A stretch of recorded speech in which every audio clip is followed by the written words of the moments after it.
spouses lived together in the mansion. That was all she knew about Rebecca. She thought these were probably the least important things to know about the woman whose help she so needed. Lydia, limping, approached the greenhouse, her chaos resolving itself gradually into curiosity, then amazement once she looked inside. The order and stillness of the long space soothed her, and she forgot her discomfort of a few minutes earlier. She gazed at the rows of plants mounted on long tables, tools hanging from wall racks, beneath them some watering cans, and shelves full of beakers of various sizes, flawlessly arranged. The flowers, incredibly vibrant pink, yellow, orange, purplish, and stark white, dazzled her. "So beautiful in here," she spoke to herself softly. "This is a good person." Lydia walked through the long building warmed by the sunlight streaming through the glass panels, which were its ceiling and the upper half of its walls. She stopped to look at a square thermostat in the middle of the large room. It was numbered in both Fahrenheit and centigrade measures. On the back wall of the greenhouse, a half-dozen of what looked like butcher's aprons hung on a row of hooks. The stiff shapes of the canvas fabric looked to Lydia like a group of uncles watching protectively over the plants and implements underneath them. The flower smell grew stronger as Lydia walked the length of the room. Mingled with this fragrance was another, more delicate smell, that of freshly dug soil. Her senses overwhelmed, Lydia began to cry, and now, with mascara melting, reddened cheeks, and blistered foot, she knew she would have to come back when she was composed and presentable, and wearing different shoes. Exiting slowly from the greenhouse and crossing the brief distance from the yard, Lydia walked the length of the driveway once again, feeling somewhat lighter than when she approached the house and grounds the first time. A few minutes into her 5-mile drive to the highway, down a neighborhood street, pleasant but with smaller homes than the one she had just visited, she saw 3 women walking in her direction. Instinctively, Lydia knew they were the Kate sisters. She watched them until her car, heading down the opposite side of the road, outstripped them. Before the gathering distance shrunk them, she formed a quick impression of the trio. They seemed light-hearted and suitably elegant to be the inhabitants of their mansion. That was all Lydia could tell about them from her brief inspection. But inside her, she knew. The spirits of the flowers and the charmed glass place would bless her when she returned.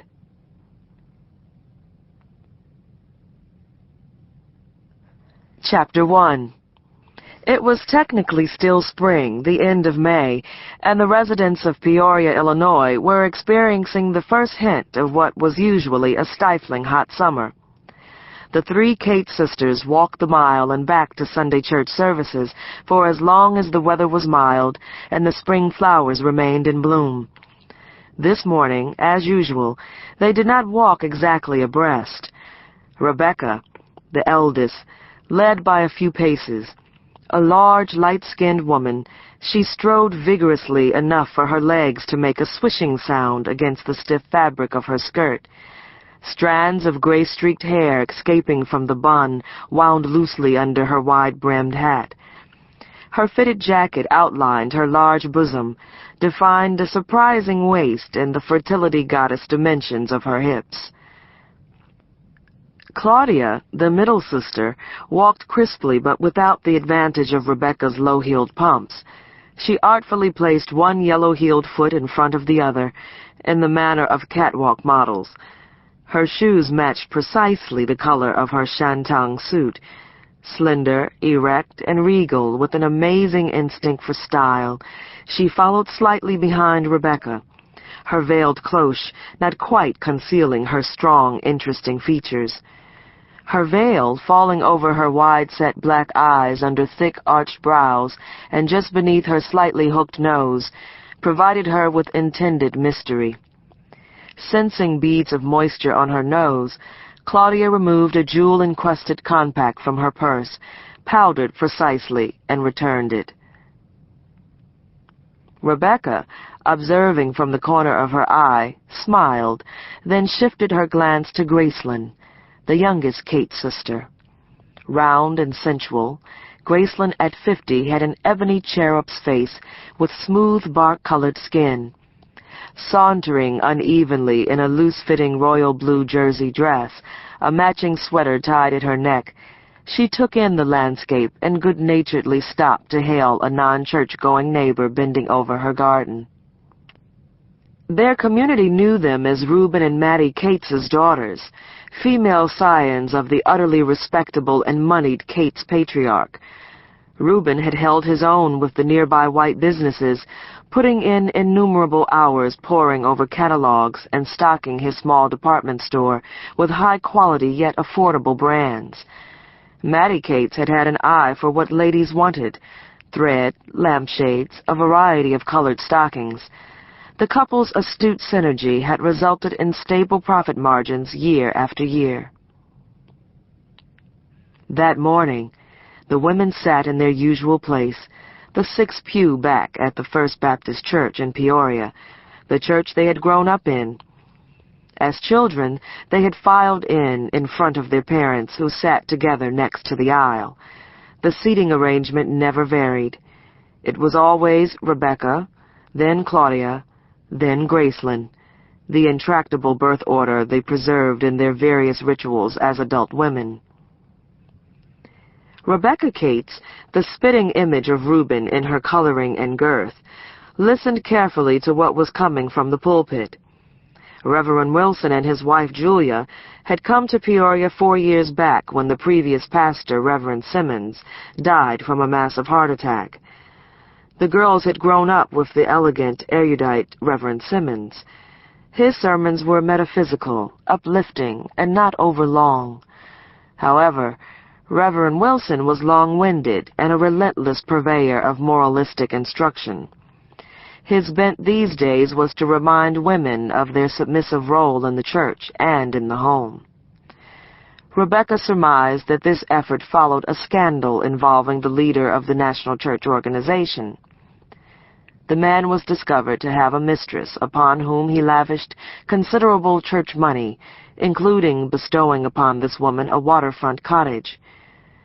The situation was kept hush-hush until the man's wife discovered the infidelity, traveled to the resort cottage on Lake Michigan, and set it afire. Both the black press and the white press went wild following the case.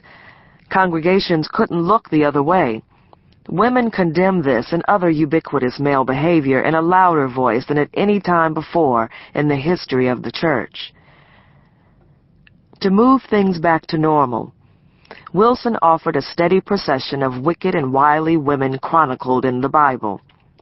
The preacher intoned, "Job remained faithful to God against all odds. Even his wife encouraged him to curse God, but Job said to her, 'Are you crazy?'"